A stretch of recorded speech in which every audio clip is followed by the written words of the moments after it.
The Grand Budapest Hotel is director Wes Anderson's magnum opus, sweeping all the Academy Awards in the visuals department, highlighting his distinct style. Wait, what's his style again?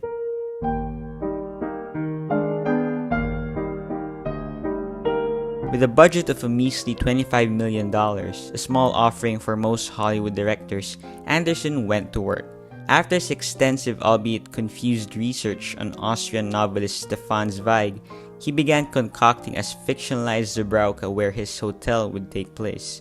With an immersive experience in Europe and some reference pictures in mind, he began writing a screenplay for the Grand Budapest Hotel, and in 6 weeks, he was complete.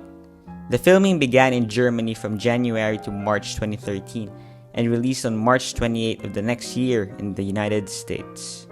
The film utilizes 3 aspect ratios to highlight the time and narrative differences of each part of the story.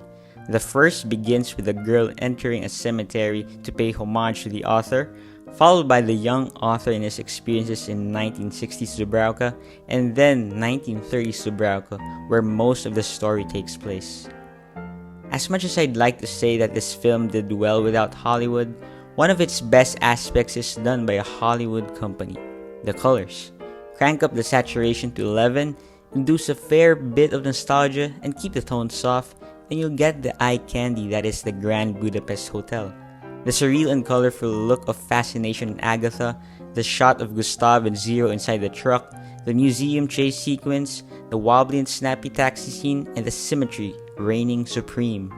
The cinematography is precise and lingering at the same time, with whip pans and a camera dolly to achieve the style you see in the film. Stop motion is present in the film as well, which Anderson doesn't spare in his distinct style. Found in the forest chase scene, you can clearly spot the roughness of the frames, which adds a dainty, homemade feel to the polished film. There's something to be said about the lighting too, as most of the hotel lobby scenes were artificially lit after Anderson found much struggle with the natural lighting in Germany.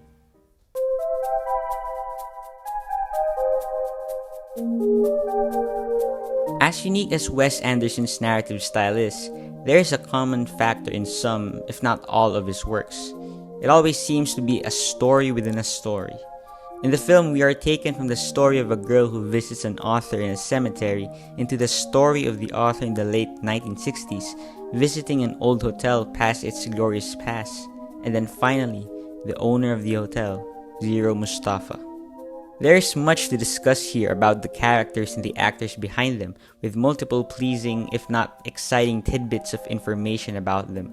The guy from Spider-Man as the main character, Voldemort as the other main character, Willem Dafoe, you know the guy, as an assassin henchman, Mr. Schizo from Fight Club as another wacky character, Bill Murray, Adrien Brody, an elderly Tilda Swinton, Lea Seydoux. Anyway, the side characters aren't simply used to amplify the comedy between the main characters, they're also the piece of comedy itself. Some of the Grand Budapest Hotel's best jokes come from the side characters themselves, a reflection of the skill Wes Anderson possesses in writing. Now, speaking about the comedy,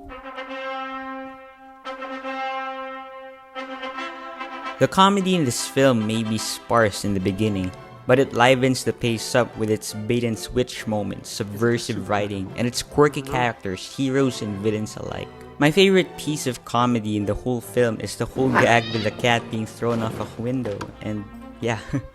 Look, it's easy to write jokes, but oh boy, it's a whole experience to write a joke, keep it consistent, make it simple enough or complex, there's no in-between, and then formulate a time to execute the punchline.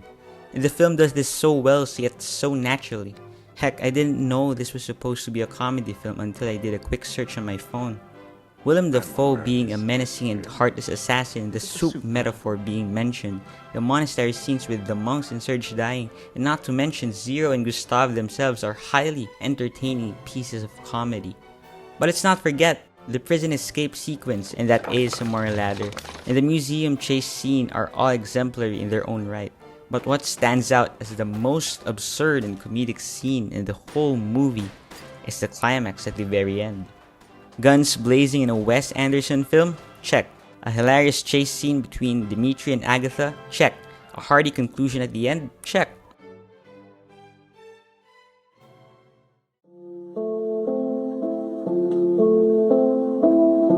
The film makes it clear that the comedic moments are reserved for the past. Zero Moustafa is a man who clearly loves the people he cares about, the people in the past. Vain as he is, Gustave remained in him a heart for the finer things of virtue and dedication. The connection between the two may take more of a bare-bones approach in most of the film, but in the moments where it does matter, it truly does.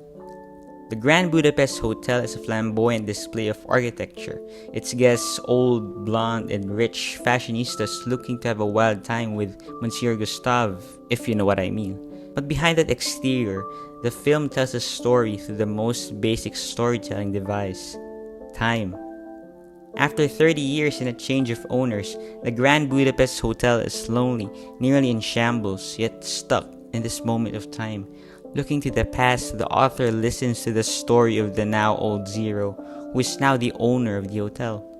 Resembling a setting straight out of The Shining, the hotel carries an ambience reminiscent of a place at the end of time. Agatha, the heart of the film, showcases a quaint, almost idealized version of a young Irish woman with a penchant for civilized mischief. But that viewpoint undermines the fragility of her time in the film. It is so easy to get lost in the visual language of the film that it stabs you in the back when you least expect it. Agatha passes away at the end of the film, along with her and Zero's infant son. In that, the splendor and the grandiosity of the whole film shatters itself, and we're left heartbroken. I remember receiving a message from my friend who recommended this film to me. I remember her texting me that my recent string of films and media have a tragic or sad conclusion to them, and I was quick to ponder on that. I imagined myself that this film would be a special case it was indeed, but no different in affecting me in ways I could never hope to explain. It is easy to say that you're numb to it all, that you don't feel the seething and painful comfort of sadness, but it does. We cling in remembrance so often, so fondly, to a world past the sun of today, that the time you experience now is nothing but an imitation. It may be in the coat of nostalgia or the forgotten hope of a better time, but it is within us to seek an inner strength, to find beauty in the things worth relishing now. The film portrays its tragic themes in subtle ways best suited for repeat viewings, but in that tragedy, the film ascends its superficial boundaries and finds meaning in a concept we long have quarreled with, and is something that this channel clearly loves talking about: letting go. The Grand Budapest Hotel is not what you think. It is not what it seems to be. Even the hotel that it is named after is only an image, a symbol, a facade, but deep down, it is much more than what it is willing to let up to any viewer. But I know this: it is easy to get lost in the pursuit of the unreachable things in life, but to keep holding on to oneself and to express a reaffirmation of that unreachable thing, be it through a tear or a laugh, says a lot about what you are fighting for. This is what I learned from the film that is the Grand Budapest Hotel. Although Gustave died so suddenly, we accept that it is his present, it is his fate, but he accepts it nonetheless. His devotion to his duties as concierge and attendant to his guests, his adventure with Zero, and his exuberant demeanor all tell me that he, like any good character in cinema, fights and is worth fighting for.